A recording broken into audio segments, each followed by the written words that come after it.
ko hari abantu basabaga fakirite, urabona ko hasabwaga fakirite 3, yego hakaba hari abo bahamagaye iyo second selection process, yego basabye fakirite runaka, urugero wenda nka culinary arts, yego hakaba hari n'undi muntu nawe wasabye culinary arts ariko we nabone iriya message imusaba kujya gukora iriya second selection assessment.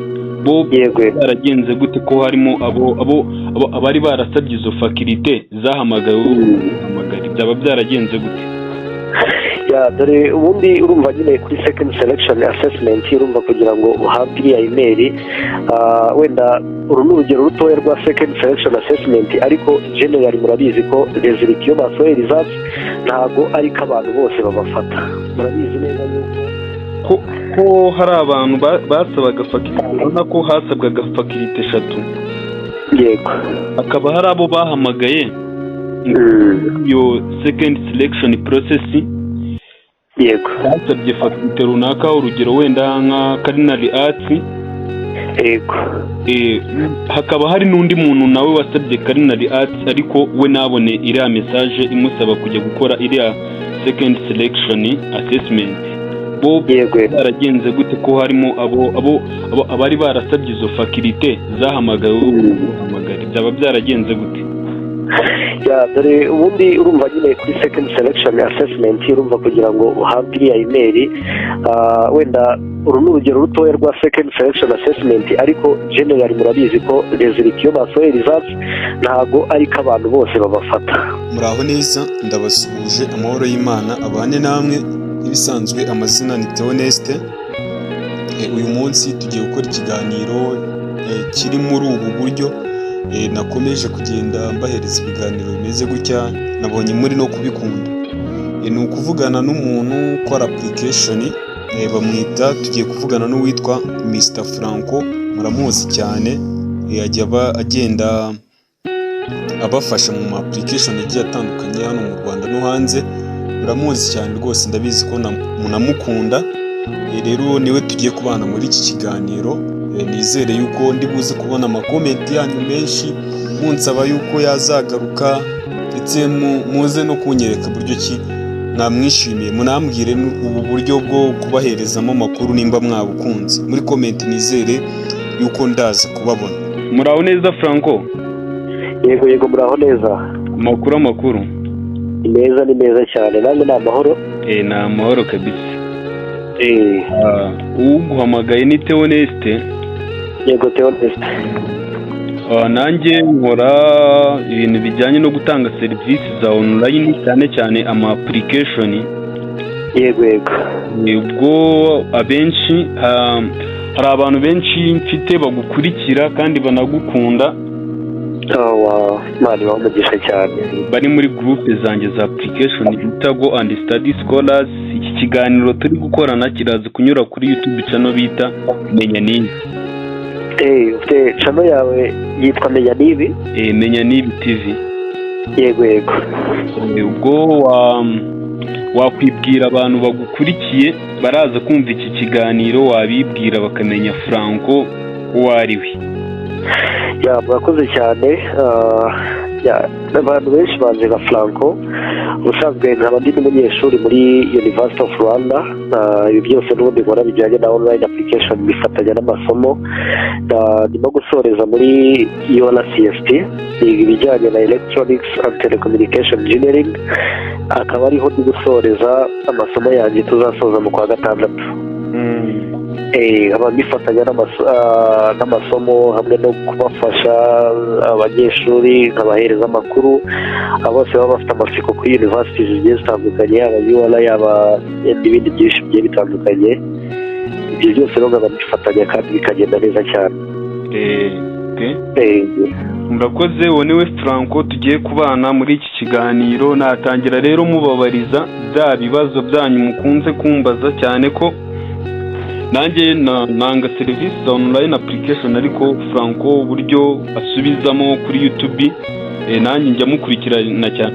Ubwo wanabwira abantu YouTube channel yawe uko yitwa, bakaba bagenda bagakora subscribe kugira ngo bajye babona amakuru murakoze cyane nitwa kuri channel yanjye n'ubundi nkoresha izina ryayo ni Application Scholars. Bajya muri Google wandikemo cyangwa kuri YouTube wandikemo Application Scholars, uraza guhita ubonaho channel n'ubundi ifite akalogo k'umweru n'ubundi harimo iryo zina, araza guhita abibona byoroshye. Twatangira noneho tukubaza ukaza kugenda udusubiza. Nta kibazo. None se Franco, abantu bakoze application muri Rwanda Polytechnics, yego, abo basubiye harimo abo bahaye ubutumwa bwo kujya gukora next indi session ikurikiyeho ni assessment bagiye gukora, ngo ni interview baba bagiye gukora bababaza ibibazo bimwe na bimwe kuri faculty bahisemo. Yego. Ubwo abantu babonye ziriya message zibahamagarira kujya gukora iriya next selection assessment, ubwo bo uko batabafashe muri Rwanda Polytechnics. Urakoze cyane Mr. Theonest. Nk'uko mwabonye n'ubundi benshi mwagiye mubona ama-email muri program zigiye zitandukanye. Ntabwo ku bantu babonye email ntabwo bivuze yuko aribo bantu babaye selected gusa ngo mwebwe byarangiye, ntabwo aricyo bivuze. Ni ukuvuga ngo impamvu bagiye batanga ama-email kuri ziriya program zigiye zitandukanye, harimo program ziba zikenewe cyangwa abayobozi baho baba bakeneye kubanza kubahereza icyo nakwita ngo ni second selection assessment cyangwa assessment n'ubundi, cyangwa reka wenda tubivuge mu magambo makeya cyane, ni ibisobanuro by'iyo programs ugiye kwiga ndetse no kumenya byinshi ugiye kwiga kugira ngo uzabashe gusobanukirwa birushijeho ibyo ugiye kwiga ndetse bizabashe no kukugirira umumaro mu gihe kiri imbere. Ni ukuvuga ngo umuntu ashobora guhita yibaza ati se ngewe porogaramu nasabyemo iyo selection ubundi muri rusange nanjye nkeneye kumenya amakuru wenda yabyo cyane birushijeho. Ukibaza ati se kubera iki ntabonye email, byagenze gute? Ni ukuvuga uruhare runini cyangwa ibisobanuro byinshi kuri iyi invitation for second selection assessment biri kuri RP. Gusa igisubizo gikubiyemo byose muri rusange ni uko ibisubizo bya general ntabwo birasohoka.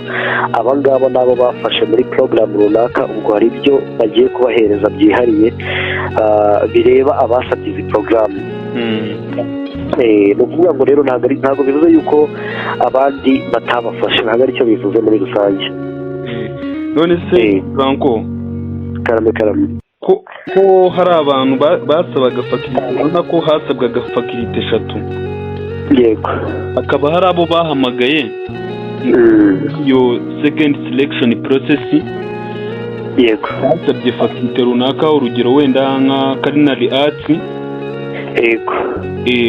Hakaba hari n'undi muntu nawe wasabye culinary arts ariko we nabone iriya message imusaba kujya gukora iriya second selection assessment. Bo baragenze gute ko harimo abari barasabye izo faculty zahamagaye byaba byaragenze gute? Dore ubundi urumva nyine kuri second selection assessment urumva kugira ngo uhabwe iriya email, wenda uru ni urugero rutoya rwa second selection assessment, ariko generally murabizi ko result iyo basohoye results ntabwo ariko abantu bose babafata. Murabizi neza yuko admission criteria baba barazitanze ndetse n'ibyo bazagenderaho muri rusange barabitanga, ariko muri Rwanda Polytechnics wenda bafite ibyo bagendeyeho muri rusange barimo kugenda bahamagara aba bantu. Ukuvuga ngo wenda byaba bitunguranye cyane ugereranyije n'umuntu wakoze application, wenda tuvuge n'urugero niba yaragize nk'amanota 65 cyangwa 70 se, ugasanga yasabye faculty imeze nk'iy'uwo muntu yasabye kandi banagize amanota amwe, banakoze application neza. We baramuhamagara ariko weho ntibaguhamagara kandi mwese mufite amanota amwe, cyangwa baranamurushije cyangwa nawe arakurusha, wenda birabyo birashoboka. Ariko ahantu byabereye ikibazo ni igihe we mwaba mwaragize amanota amwe mukanasaba porogaramu zimwe ukameka igasaba ko wakoze application neza wagahabwa email ariko weho ntuyibone. Byaba ari ikibazo kiri muri Rwanda Polytechnics, ariko baza nanone rebe ati ese ababonye izi email bafite amanota angahe, ese choice babayemo selected bari bayigize choice ya kangahe, kuko buriya na choice nazo zigira uruhare cyane. Urumva gusaba culinary arts ukayigira iya mbere, udakaza akayigira iya gatatu, urumva bahita bareba ku muntu uyikeneye mbere na mbere ari uwayigeje nyine choice ya mbere. ubwo bishatse kuvuga ko umuntu ushobora kuba yarasabye culinary arts akayishyira nko ku mwanya wa gatatu kandi yari afite amanota menshi, ntibamuhe message ko ari igihe yazaba selected wenda mu zindi porogaramu yasabye.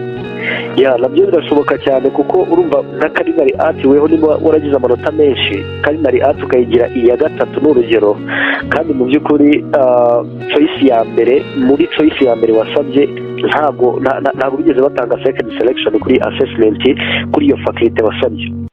Wacekinga neza ugasanga iyo choice ya mbere ntiwayigire muri choice zose watanze, cyangwa choice ya mbere wagize ntabwo bigeze babahamagara, ahubwo kuri culinary arts wagize iya gatatu cyangwa iya kabiri ugasanga niyo bahamagaye. Ni ukuvuga ngo ahanini ushobora guhita wibaza ati mbere na mbere ntekereza yuko bagendeye kuri choice ya mbere baselecting choice ya mbere, ikindi bakagendera ku manota cyangwa bakagendera no ku mwanya.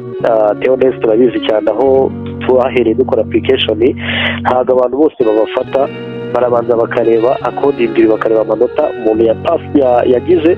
Urumva ntabwo wajya gufata umuntu wagize 60 kandi yari wagize 90 cyangwa 80 kandi yaranasabye faculty nk'iyo wasabye. Bahera kuri wa wundi ufite amanota menshi, noneho bitewe n'iyo porogaramu barimo gutanga imyanya ntarengwa, niba bapanze nk'abantu n'urugero 60 bahita bafata kuri ba bandi bafite amanota yo hejuru, bakagenda bamanuka gake gakeya. Ubwo iyo umwanya wuzuye nta bandi bantu bari bwadimetinge, ngo naho ngaho basitopingira.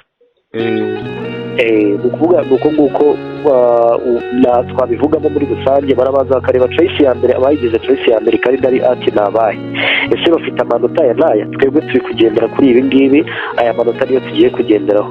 Mufata abantu bose bayigize choice ya mbere bujuje ibi bikurikira, muhite mubahereza admission.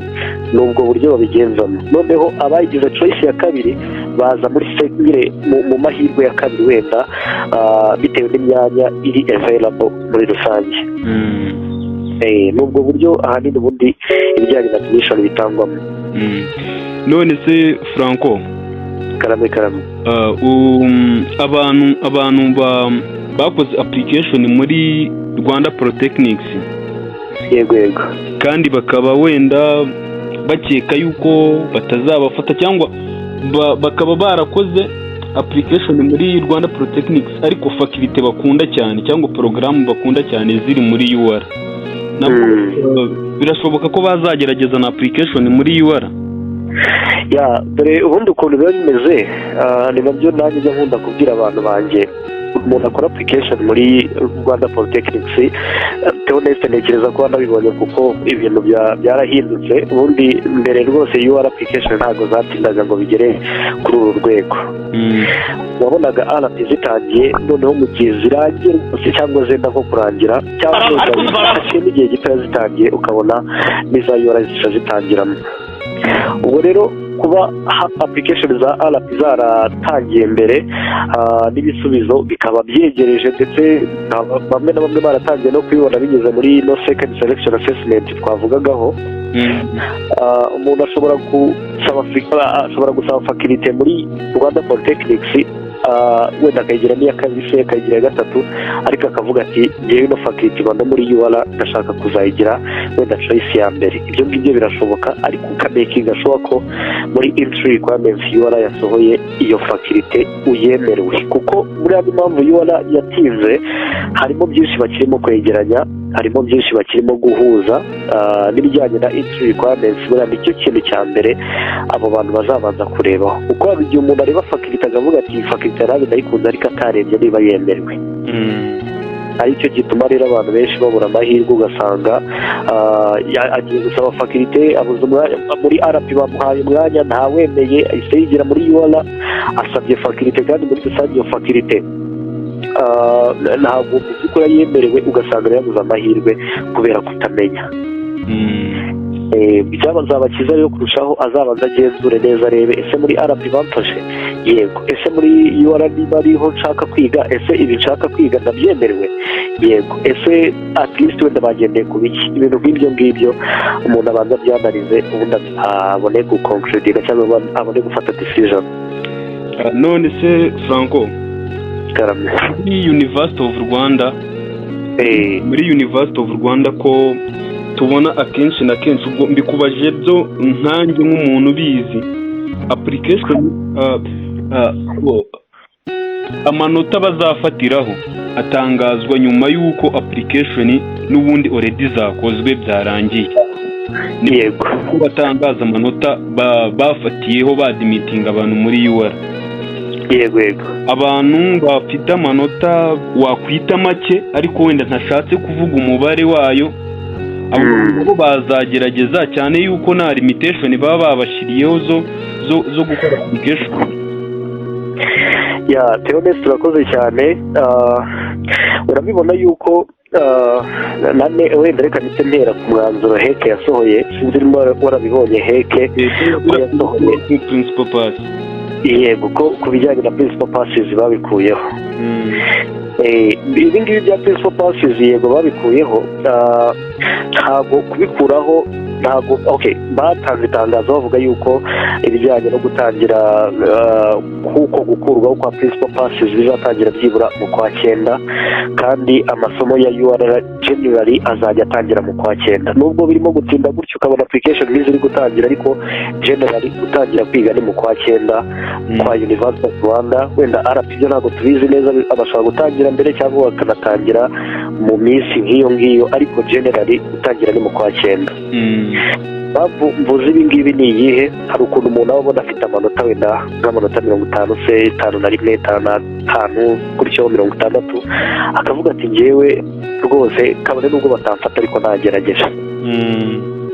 Uwo muntu ariko akabanza akamakinga sure ko amafaranga, ibyo bintu ntekereza ko umuntu aba yabanje no kubibasobanurira. Hari amafaranga application fee yishyurwa muri University of Rwanda, ariyo n'ubundi wishyura iyo wamaze kugeneratinga reg number na pin. Ari amafaranga rero wishyura ntabwo ari yasubizwa, ugomba nabyo kubitekerezaho. Niba ufite amanota make ukavuga ati nshaka kugerageza amahirwe mu gihe batashyizeho admission criteria cyangwa ibijyanye n'ugomba kuapplyinga ibyo agomba kuba yujuje, mu gihe batabishyizeho bakavuga ati ugomba gusaba faculty ibi ngibi agomba kuba yujuje, ariko ntibashyireho amanota. Nawe rwose ufite 50 ugerageza amahirwe, cyane ko tutazi niba wenda nawe se ibyo bizaterwa muri rusange n'ibyo UR izatangaza cyangwa n'ibyo n'ubundi bazatangaza admission kwe. Cyaba cyiza rero na wa wundi wa 50 rwose kugira ngo adapfukiranwa nawe azagerageza amahirwe abikore nta kibazo, mu gihe ariko hatariho amabwiriza amubuza gukora application. Tugana ku musozo, hari utundi tubazo nka 2 nsigaje kukubaza. Harimo abantu bataye irangamuntu bagasaba indi ya kabiri. Yego. Mu gukora application wabagira inama yo kuzakoresha iyo ya mbere bataye, mu gihe ari nayo banakoresheje cyagiye basusha fomu ku kigo cyabo, cyangwa bakoresha iyo ya kabiri yo badekaraye? Dore ikintu kiba cyiza Theoneste, ni ukuvuga ngo urumva niba wagiye kudekarara indangamuntu ukazana icyaha, yandi nk'uko dusanzwe tunabizi ishaje ishyirwa muri sisitemu ihita ivaho nyine muri rusange ntabwo iba igikora.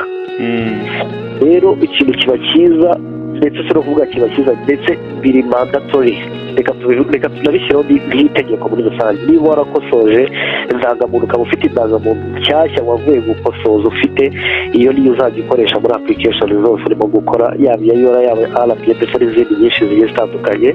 Ntabwo uzajya gukoresha yayindi ishaje kuko n'ubundi warayikosoje byararangiye. Yego. Ikibazo cya nyuma nakubaza, muri UR ni izihe dokima zikenerwa? Hari abantu tujya dusaba nk'imyirondoro, nuko ubona udakunze gukoresha amagugo fomu, ukabona umuntu arakubajije ngo kutansabye dokima zikenewe. Wababwira iki dokima zikenererwa n'izo dokima izo arizo? urakoze cyane. Ni ukuvuga mu bijyanye no kuba umuntu akora application, wenda twebwe uburyo tunakoramo Theoneste nawe nabonye ubikora, iyo umuntu ashaka nka link cyangwa uburyo bwo kureba, hari n'uburyo tunabibereka kuri YouTube. Ni ukuvuga iyo ugiye muri website ya UR no mu gukora application nta documents zikenerwa by'ako kanya, wuzuza imyirondoro neza, kandi noneho wamara kubona reg number na pin ukabibika neza, kuko n'ibyo ukoresha ubu nawe Theoneste ndabizi ko wiga UR. Ni ukuvuga ngo niba ufite reg number wamaze guhabwa, urabizi ko muri kaminuza sino UR gusa n'izindi kaminuza nyinshi ntabwo baza ngo bahamagare ngo Franco ngo ngwino ngo ufate amanota yawe, oya, baraza bagahamagara reg number 22 gutyo 22 gutyo 21 gutyo. Rero reg number ni ikintu cya mbere kikuranga nyuma y'indangamuntu yawe. Reg number y'ishuri wa UR cyangwa RP, icyo kintu kiba kikuranga, uba ugomba kuyifata neza. Rero nta documents zikenerwa, ahubwo nko mu gusinya contract, gusinyira amasezerano cyangwa mu gusaba inguzanyo bishobora gukenerwa, cyane cyane ko mu gusaba inguzanyo zishobora gukenerwa, ndagakenerwa nka ID, ndangamuntu se, cyangwa ndagakenerwa na diplome, biterwa n'uburyo system yabo yubatse muri rusange. Nk'uko no gusaba amahostel nabyo bishobora kubaho, ntabwo tubizi neza, ariko generally gukora application za UR ntabwo rwose ntabwo bisaba document ngo uratanga diplome yawe, keretse na none system bayihimbye Theoneste urabyumva cyane. Ariko iyo twakoreshaga generally ntabwo kuko isaba izo documents. Nabonye akenshi zisabwa wararangije no kuba umunyeshuri wa UR, bakazigusaba zijyane kwa register wararangije kuba umunyeshuri. Yego, kandi kantu nakongeraho kuri bano banyeshuri basoje umwaka 2024, ni ukuvuga ngo biba byiza kurushaho ku muntu wamaze gusoza amashuri, biba byiza kurushaho iyo azanye diplome akayibika neza, kuko nko mu gihe agiye gutangira kwiga kaminuza muri UR nagiye mbibona ejo bundi abanyeshuri bashya baza babatumaga ibyangombwa, fotokopi y'indangamuntu, fotokopi y'indangamuntu na fotokopi ya diplome akabizana.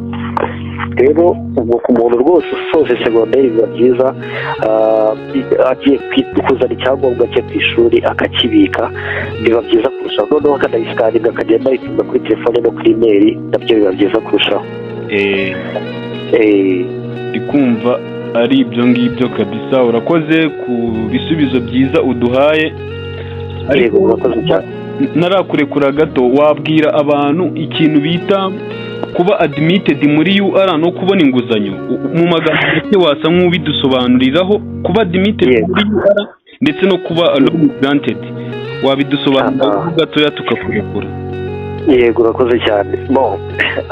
Icyo ni ikibazo cyiza, kandi kugeza ubu ngubu hari abantu gicanga, cyane cyane nk'abanyeshuri baba basoje segonderi, hari ukuntu abadimite agahita yumva ngo yabonye inguzanyo. Ibyo biratandukanye 100%.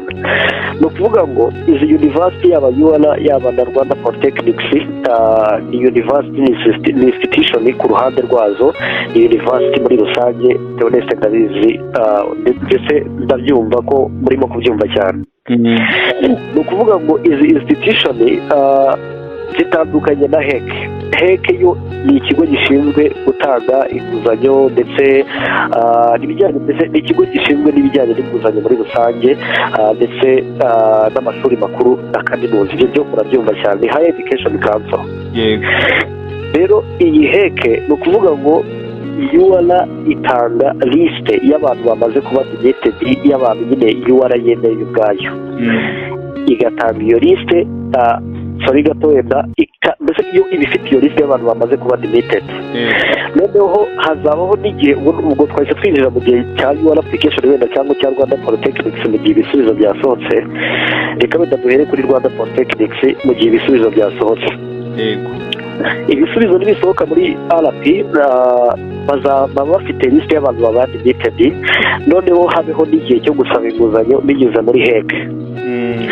Icyo gihe cyo gusaba inguzanyo ni cyiza, ni ukuvuga ngo HEC nayo ifite amabwiriza igenderaho. mwarabibonye nimuza gusura wenda website ya heke mukacekinga no mu minsi yashize mu myaka yashize muraza kureba amatangazo ajyanye no gusaba inguzanyo muri videos zanjye aho nagiye mbikora muri Rwanda Polytechnics nagiye mbisobanura mbinyuramo gutyo ariko tuzongera tunabivuge en general na Theoneste Ndabizi azabivugaho cyane. Ni ukuvuga ngo heke nayo ishyiraho amabwiriza ngenderwaho itangazo n'ubundi sori ikavuga ati abemerewe gusaba inguzanyo ni abangaba, noneho bagasaba inguzanyo yego, ariko noneho nyuma yo gutanga inguzanyo bakanasohora itangazo bakavuga ati ababonye inguzanyo ni abangaba, ibyo twagendeyeho ni ibi ngibi. Hari inota fatizo hakaba n'ikindi kintu bo babikora mu buryo bwa percentage. 50% babihereza admission ku muntu wamaze kuba admitted, na 50% bakabihereza amanota umunyeshuri yagize. Ni ukuvuga ngo rero ni uko nguko akenshi bigenda. Wenda nimuza kureba muraza gusanga itangazo ryasohotse ku itariki, nimuza kujya kuri heke muraza guhita mubona itangazo ryasohotse ku itariki 31 July 2024, muraza gusanga n'ubundi iryo tangazo rihari. Bo bafite ibintu bagenderaho, amanota wasabye yahawe n'uburyo yabazemo biboneka ku mugereka w'itangazo, impuzandengo yafatiweho ni 50%.